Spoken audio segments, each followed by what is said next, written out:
Hello बच्चों, नमस्कार। आज आपका चैप्टर नंबर 2 के question answer long answer type questions करवाए जाएंगे। I am talking about class 12th and your chapter number 2, class 12 and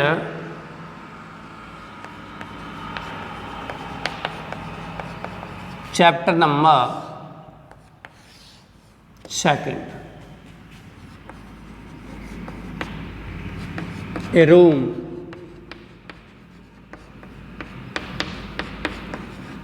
ten into 8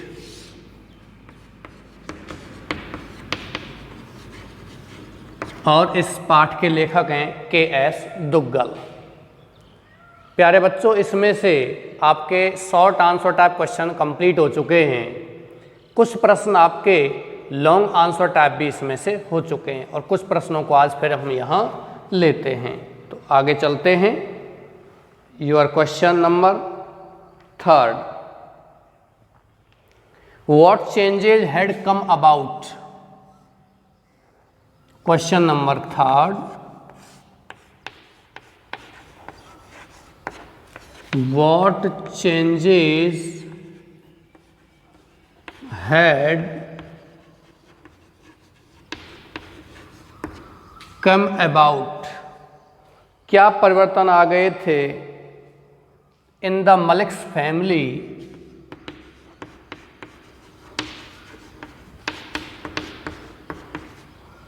in the Malik's family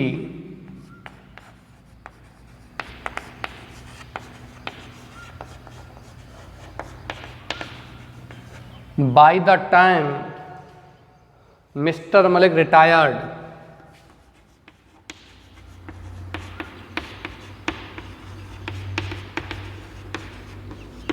श्रीमान Malik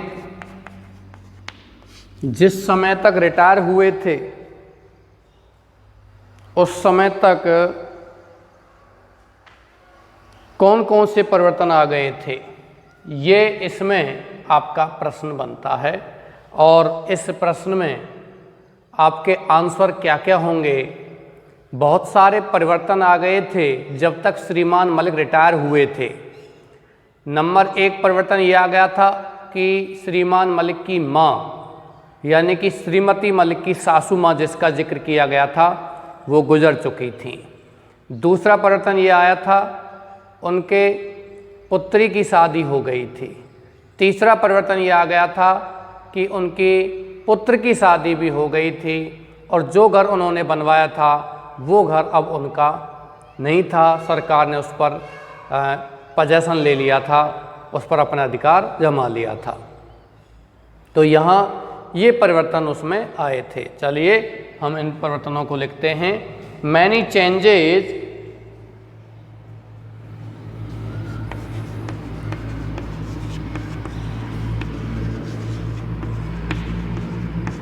had come about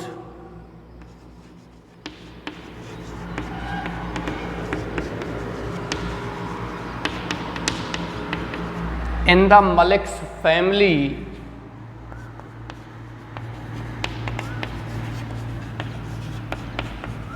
by the time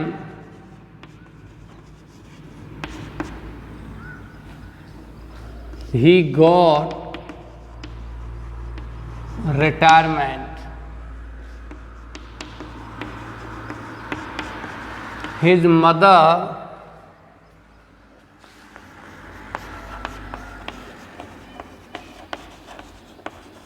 had passed away।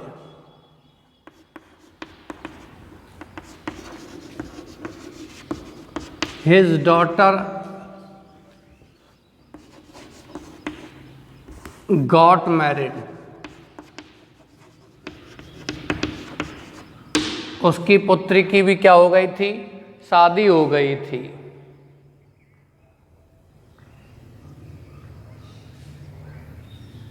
Before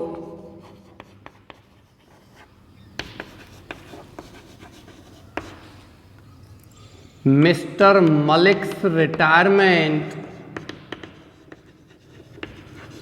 श्रीमान मलिक के retirement से पहले they had fulfilled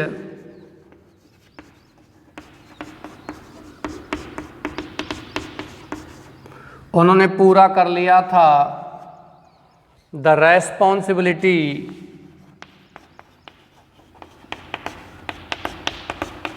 जिम्मेदारी को भी पूरा कर लिया था of their sons marriage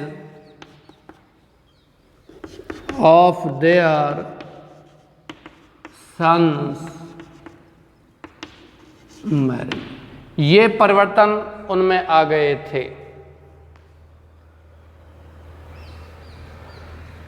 but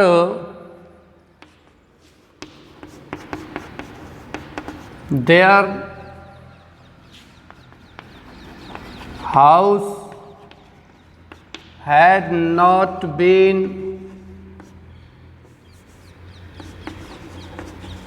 released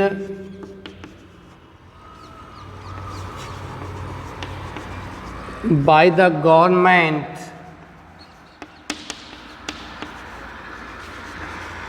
now Mr.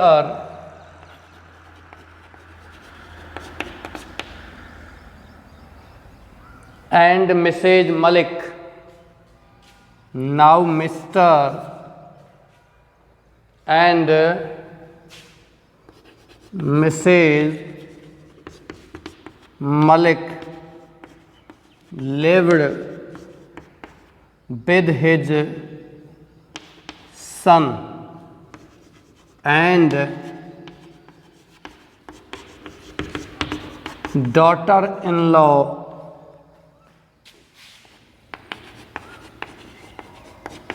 in a rented house। ये परिवर्तन आए थे। हालांकि ये क्वेश्चन 120 शब्दों का आएगा, लेकिन इससे ज़्यादा शब्द इसमें कुछ बन ही नहीं रहे। यदि आप इससे ज़्यादा शब्दों को इसमें बनाते हो तो फिर आपको शुरुआत से इसमें लिखनी ही पड़ेगी। ये क्वेश्चन आपको बड़ा क्वेश्चन आता है तो शुरुआत आपको करनी पड़ेगी कहाँ से, कि इस तरीके से श्रीमान मलिक ने अपना एक घर बनवाया था, श्रीमती मलिक ने अपना घर बनवाया था, लेकिन जो ही घर बन गया था तो सरकार ने उस पर पोजेसन ले लिया था, उसके बाद रिटायरमेंट हो गया था। ठीक है, फिर आपको लिखना है कि रिटायरमेंट से पहले बहुत सारे परिवर्तन आ गए थे। उनका घर था वो सरकार ने रिलीज नहीं किया था, श्रीमान मलिक की माँ थी वो गुजर चुकी थी, उनकी पुत्री की भी शादी हो गई थी, पुत्र की भी शादी उन्होंने कर दी थी।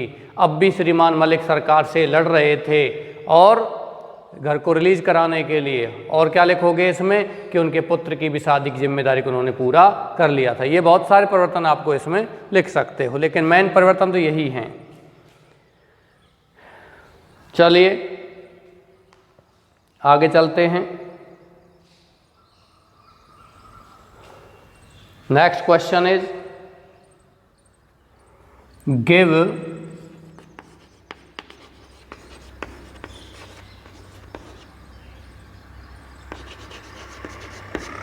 assessment of Mrs. Malik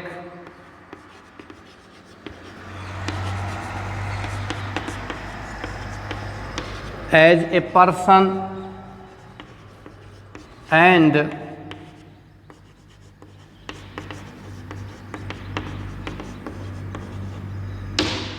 as a mother-in-law। अपने विचार व्यक्त कीजिए, अपने सुझाव दीजिए श्रीमती मलिक के बारे में एज ए पर्सन, एक व्यक्ति के रूप में, और मदर इन लॉ सासू माँ के रूप में। तो श्रीमती मलिक ने बहुत सारा काम किया था। एक पर्सन के रूप में बात करते हैं तो श्रीमती मलिक एक हार्ड वर्किंग लेडी थी, परिश्रमी महिला थी।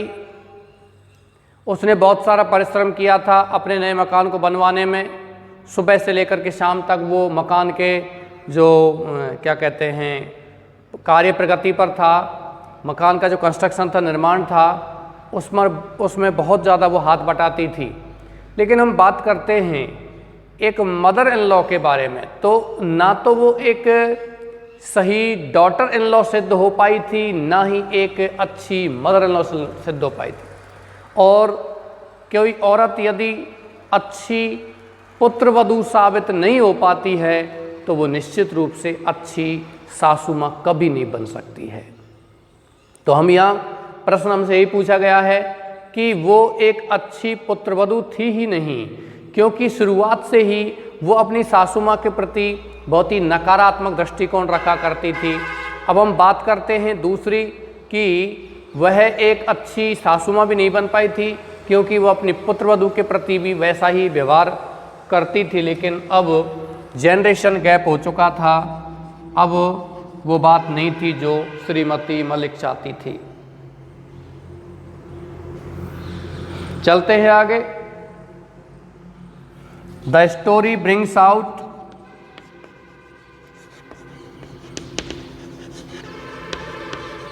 ये कहानी ब्रिंग्स आउट उजागर करती है an evil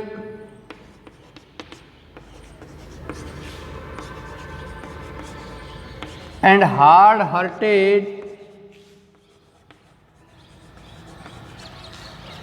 woman as Mrs Malik. Shrimati Malik के रूप में एक हार्ड हार्टेड वुमन को ये कहानी बताती है।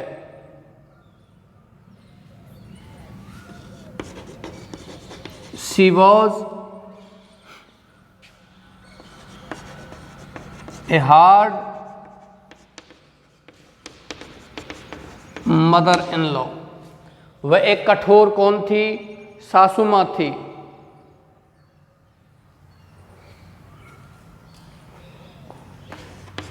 She was also a hard working woman.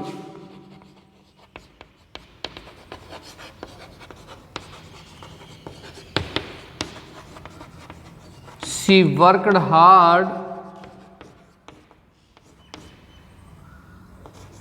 to construct a new house। एक नया घर बनवाने में उसने बहुत सारा परिश्रम किया था। अब हम इसका हिंदी अर्थ लेते हैं, फिर इसके बारे में बात करेंगे। पहले इस क्वेश्चन का हिंदी लेते हैं। What changes had come about? कौन से परिवर्तन आ गए थे in the Malik's family, Malik परिवार में। बाय द टाइम, उस समय तक मिस्टर मलिक रिटायर्ड, श्रीमान मलिक रिटायर्ड हो चुके थे। कौन कौन से परिवर्तन आए थे? मैनी चेंजेज, बहुत से परिवर्तन हैड कम अबाउट आ चुके थे in the Malik's family, Malik परिवार में। बाय द टाइम, उस समय तक ही गॉट रिटायरमेंट, उसने रिटायरमेंट प्राप्त किया था, सेवानिवृत्ति प्राप्त की थी। हिज मदर, उसकी मदर माँ हैड पास्ड अवे, गुजर चुकी थी। हिज डॉटर, उसकी पुत्री गॉट मैरिड, शादी हो चुकी थी। बिफोर मिस्टर मलिक्स रिटायरमेंट, श्रीमान मलिक के रिटायरमेंट से पहले, दे हैड फुलफिल्ड, उन्होंने पूरा कर लिया था। उन्होंने किन्होंने? मलिक परिवार ने पूरा कर लिया था द रेस्पॉन्सिबिलिटी, जिम्मेदारी को, ऑफ देयर सन्स मैरिज, अपने पुत्र की शादी की। बट लेकिन देयर हाउस, उनका घर, हैड नॉट बीन रिलीज, मुक्त नहीं किया गया था बाय द गवर्नमेंट, सरकार के द्वारा। नाउ अब मिस्टर एंड मिसेज मलिक, श्रीमान और श्रीमती मलिक लिव्ड रहते थे विद हिज सन, अपने पुत्र के साथ, एंड डॉटर इन लॉ, और पुत्री के साथ, इन ए रेंटेड हाउस, एक किराए के घर में। चलिए मैं इसको मिटा देता हूँ। आशा करता हूँ आपने इसको कॉपी कर लिया होगा।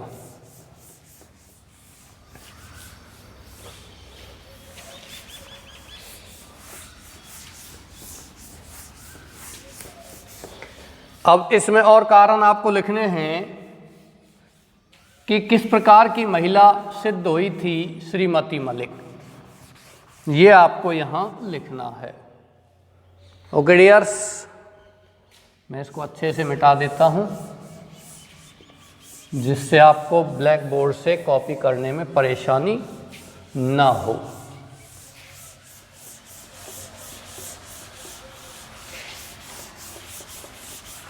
Okay, next you have to write she took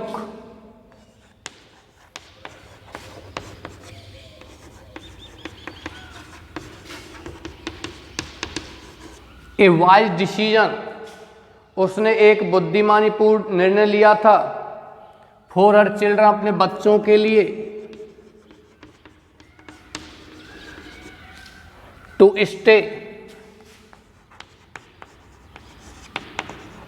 इन दिल्ली। बच्चे कहाँ रुकें? दिल्ली में रुकें। ये उसने बहुत ही अच्छा डिसीजन लिया था।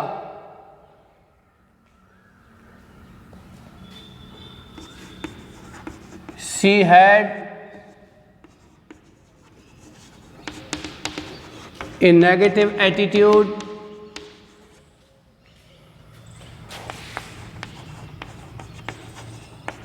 towards her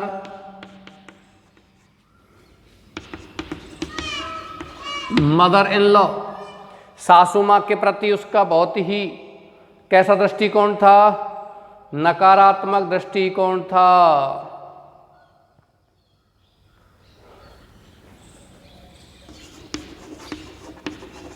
She was a hard-working woman because she would stand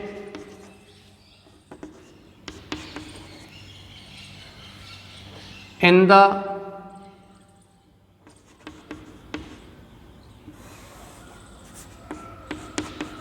rain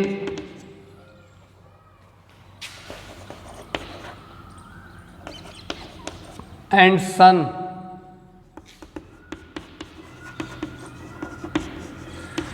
in the construction of the house, but she did not prove herself a good daughter-in-law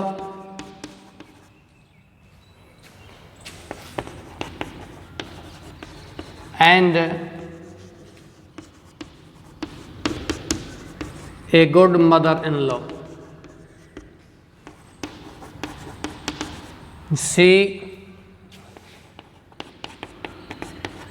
did not like her daughter-in-laws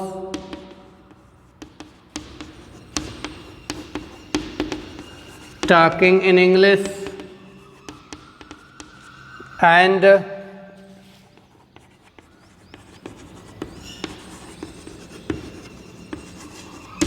her modern ways, और उसके आधुनिक तौर तरीकों को।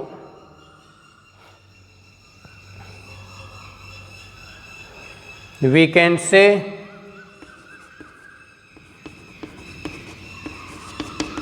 that she was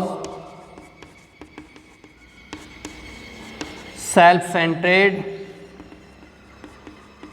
jealous woman। वह एक स्व केंद्रित,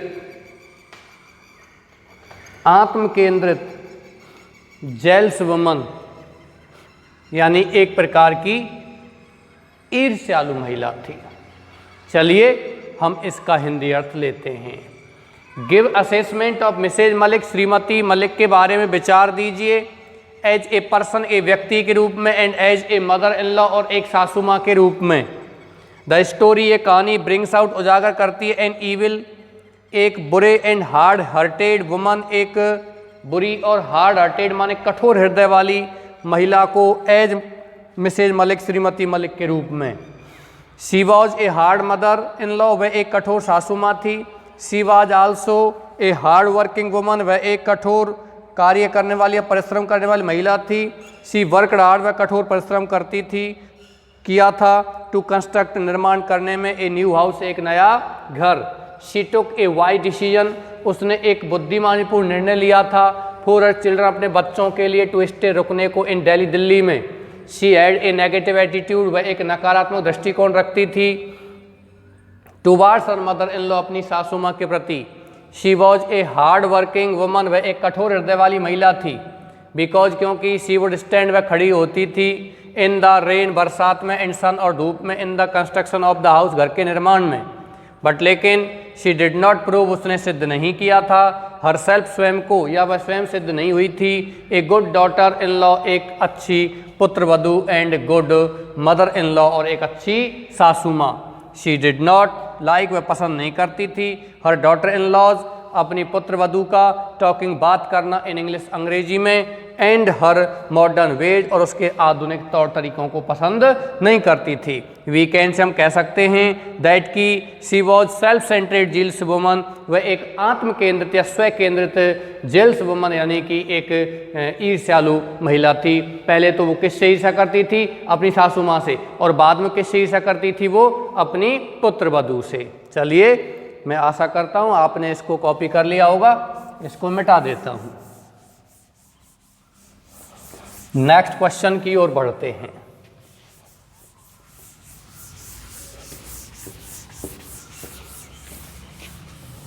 आपका एक ही प्रश्न आता है अभी बोर्ड पर, ये लॉन्ग आंसर टाइप क्वेश्चंस हैं आपके।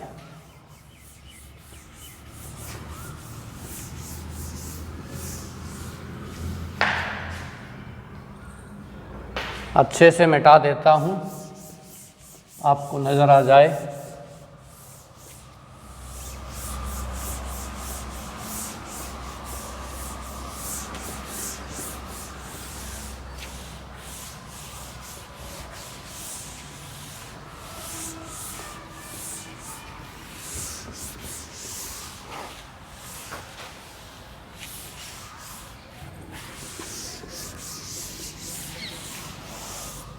ओके, चलिए नेक्स्ट क्वेश्चन की ओर चलते हैं। ये आपका नेक्स्ट क्वेश्चन है और बहुत ही अच्छा क्वेश्चन है। What does the end of the story, what does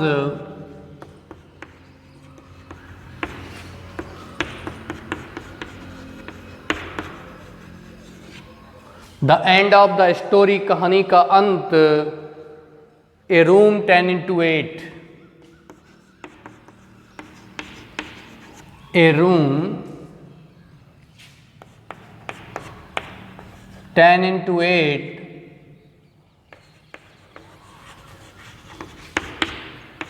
suggest to you. बहुत ही शानदार क्वेश्चन है कि कहानी का अंत तुम्हें क्या सुझाव देता है। The end of the story मतलब कहानी का अंत क्या है, उसको हम बात करते हैं। तो जो श्रीमती मलिक थी, उसने अंत में उसी कमरे में जाकर के शरण ली थी जो कमरा उसने अपनी सासू माँ के लिए बनवाया था। और हम बात करते हैं तो इसमें वही कहावत सिद्ध होती है जो मैंने आपको शुरुआत में बताई थी, जैसा तुम बोते हो वैसा ही काटोगे। तो इस कहानी का the end of the story, the end of the story, कहानी का अंत, a room 10x8 suggests to us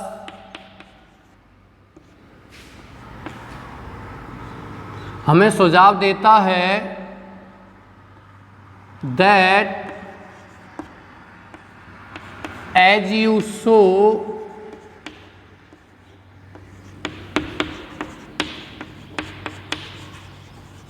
so shall you reap,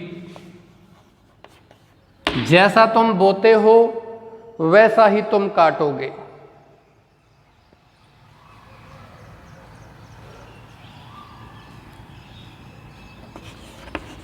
Just as the behavior was of Mrs. Malik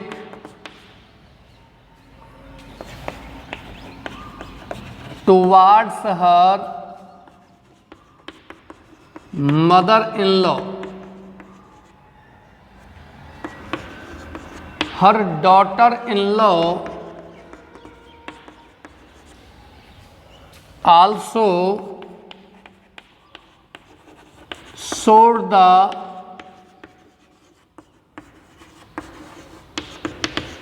same behavior towards Mrs Malik. Shrimati Malik की और उसकी पुत्र वधू ने भी ऐसा ही व्यवहार दर्शाया था। आफ्टर लिसनिंग,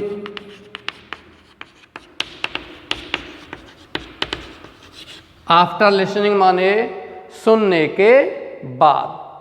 किस चीज को सुनने के बाद? To her daughter in law's, to her daughter in law's comment, अपनी पुत्र वधू की टिप्पणी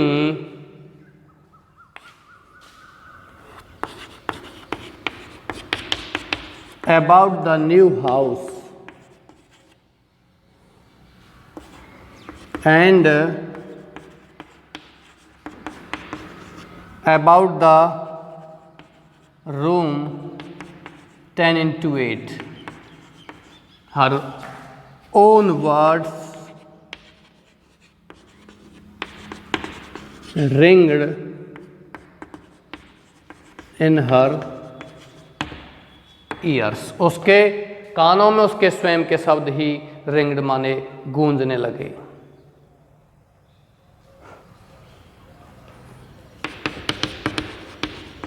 it was as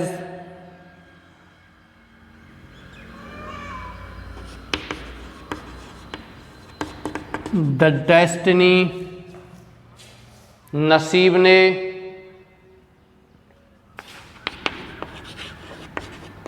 played a right game, ये ऐसे ही था जैसे कि नसीब ने एक अच्छा खेल खेला हो।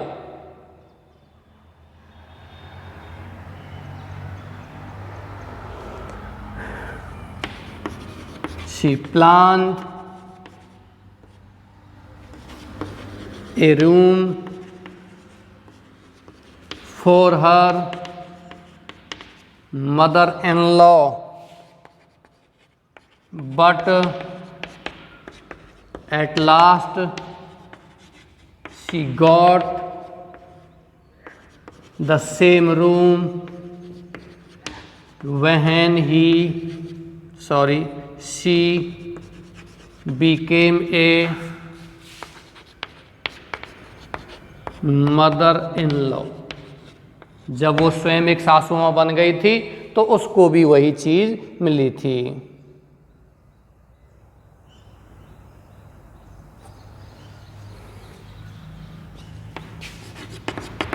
एट लास्ट शी फेल्ट, अंत में उसने महसूस किया, दैट की she was sinking in a bottomless well, in a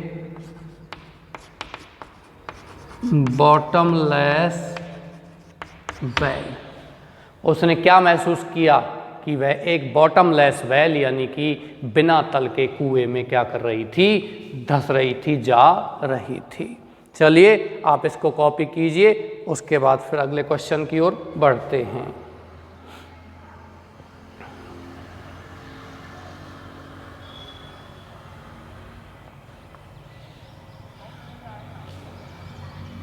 आपने कॉपी कर लिया होगा, हिंदी लेते हैं। What does the end of the story, इस कहानी का अंत क्या, ए रूम 10x8 कहानी का अंत क्या सुझाव देता है टू यू, तुम्हें?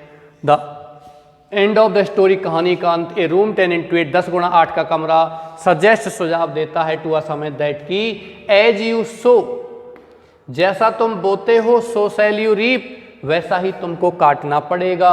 जस्ट एज, ठीक उसी प्रकार, the behaviour was of Mrs Malik, जैसा व्यवहार श्रीमती मलिक का था towards her mother in law, अपनी सासू माँ की ओर, हर डॉटर इन लॉ, उसकी पुत्र वधू ने आल्सो भी शोड दिखाया द सेम बिहेवियर, वैसा ही व्यवहार टूवार्ड्स मिसेज मलिक, श्रीमती मलिक की ओर।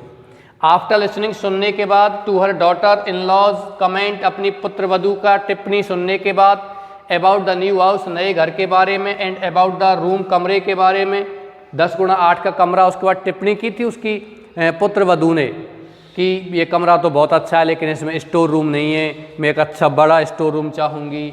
हर ओन वर्ड्स, तो श्रीमती मलिक के स्वयं के शब्द रिंग्ड माने गूंजने लगे, री इकोड पुनः गूंजे, इन हर ईयर्स, उसके कानों में।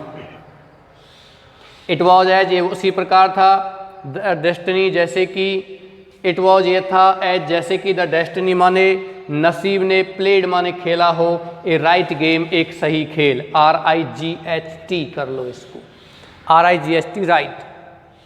सी प्लान, उसने योजना बनाई थी, ए रूम, एक कमरे की, for her mother in law, अपनी सासू माँ के लिए, बट लेकिन एट लास्ट, अंत में, सी गॉट द सेम रूम, उसे वही कमरा मिला, वहन सी बीकेम, जब वह बन गई थी, ए मदर इन लॉ, एक सासू माँ।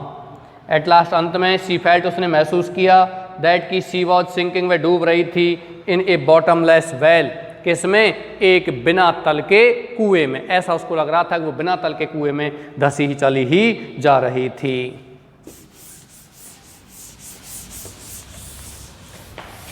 इसमें आपके बड़े क्वेश्चन हैं लेकिन वो ऐसे कैसे ही हैं, सेम, ज़्यादा क्वेश्चन दे रखे हैं लेकिन बार बार वही क्वेश्चन रिपीट हो रहे हैं, बार बार वही चीज़ें क्वेश्चंस में आ रही हैं, तो आपको इसमें अधिक बड़े क्वेश्चन लिखने की आवश्यकता नहीं है। चलिए नेक्स्ट क्वेश्चन की ओर बढ़ते हैं।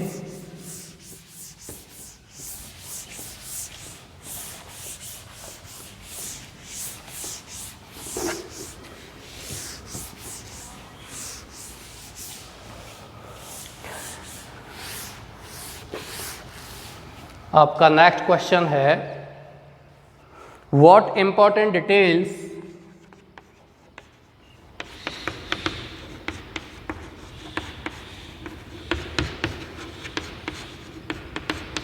कौन सा महत्वपूर्ण details were highlighted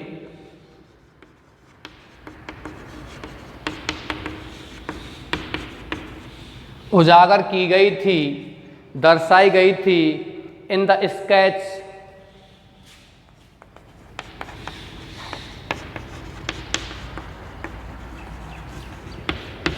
map of the house, घर का जो मानचित्र का स्केच बनाया था उसमें कौन कौन सी महत्वपूर्ण डिटेल दी गई थी। The sketch map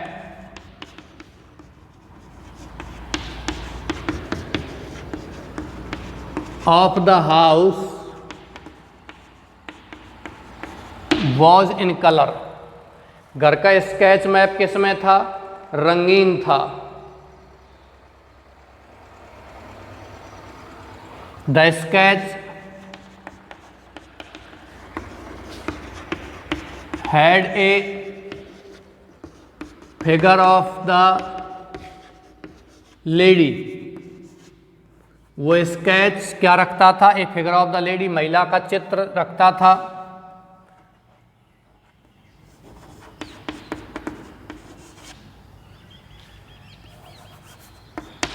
reclining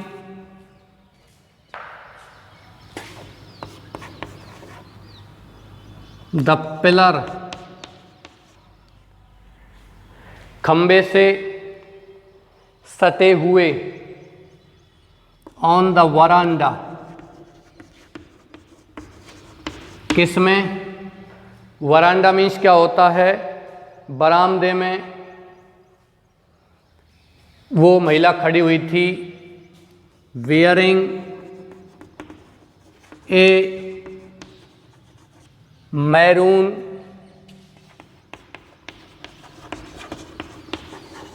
coloured sari, और क्या पहने हुई थी, एक मैरून रंग की साड़ी पहने हुई थी। The figure was as tall as the lady of the house. वो चित्र था वो इतना ही बड़ा था जैसे कि वो लग रहा था कि वो घर की कौन थी, महिला थी। Mrs Malik also would stand like the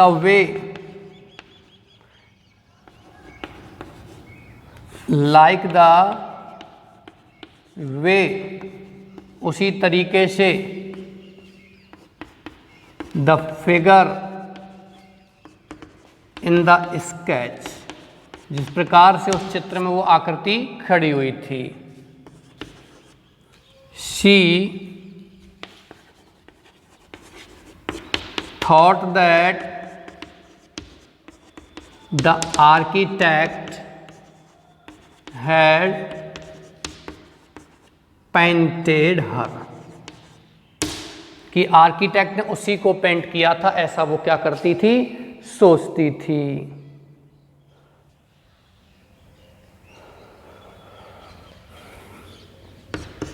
last पंक्ति और लिख सकते हो, the figure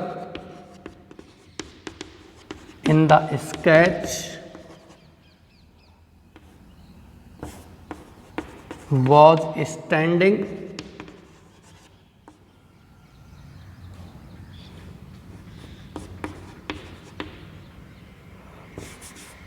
with back towards the marble pillar, marble के पिलर के ओर खड़ा हुआ था। It had also the sketch of the room 10x8, इसमें 10x8 का कमरे का भी चित्र था। What important details, कौन सा महत्वपूर्ण विवरण वर हाईलाइटेड बताया गया था इन द स्केच, चित्र के मानचित्र में, ऑफ द हाउस घर का। द स्केच मैप, उस चित्र में, ऑफ द हाउस घर के, वॉज इन कलर, रंगीन चित्र था। घर का जो स्केच मैप था वो कैसा था, कलर रंग में था। The sketch had a figure, उसमें एक आकृति थी, ऑफ द लेडी, महिला की, रिक्लाइन सटी हुई थी। द पिलर, खंबे से, ऑन द वरांडा, बरामदे में, वेयरिंग, जो पहनी हुई थी, ए मैरून कलर्ड साड़ी, एक मैरून रंग की sari. The figure was as tall, वो आकृति इतनी लंबी थी, एज जैसे कि the lady of the house, घर की महिला थी, इतनी लंबी आकृति थी। Mr Malik also would stand, Mrs Malik लिख दो इसमें, Mrs Malik also would stand, Shrimati Malik भी खड़ा हुआ करती थी, लाइक द वे, उसी प्रकार से, the figure in the sketch, जिस प्रकार से आकृति में वो चित्र खड़ा हुआ था। शी थॉट, वह सोचती थी, दैट की, द आर्किटेक्ट हैड पेंटेड हर, की आर्किटेक्ट ने, हैड पेंटेड माने चित्र बनाया था हर उसका। The figure in the sketch, उस चित्र में आकृति वाज स्टैंडिंग, खड़ी हुई थी, विद द बैक, पीठ लगा करके, towards the marble pillar, marble के खंबे की ओर। It had also the sketch, इस चित्र में, स्केच मैप में, आल्सो भी था, द स्केच मान चित्र, ऑफ द रूम मान कमरे का, 10x8 10x8 का, जो इसी पर कंप्लीट है, इसी पर ये बताया गया है। प्रिय विद्यार्थियों, ये आपके क्वेश्चन आंसर कंप्लीट हो चुके हैं। नेक्स्ट क्लास में आपके नेक्स्ट क्वेश्चन आंसर्स, यानी कि अगला पार्ट है तीसरा, उसके बारे में, थर्ड थॉट, उसके बारे में, उस पार्ट को पढ़ेंगे, उसके बारे में सोचेंगे, समझेंगे। इसी के साथ मैं आज के क्वेश्चन आंसर समाप्त करता हूँ। आप इसको कॉपी कर सकते हो, आप इसको उतार सकते हो। ओके बच्चों, thanks a lot, be happy, be healthy.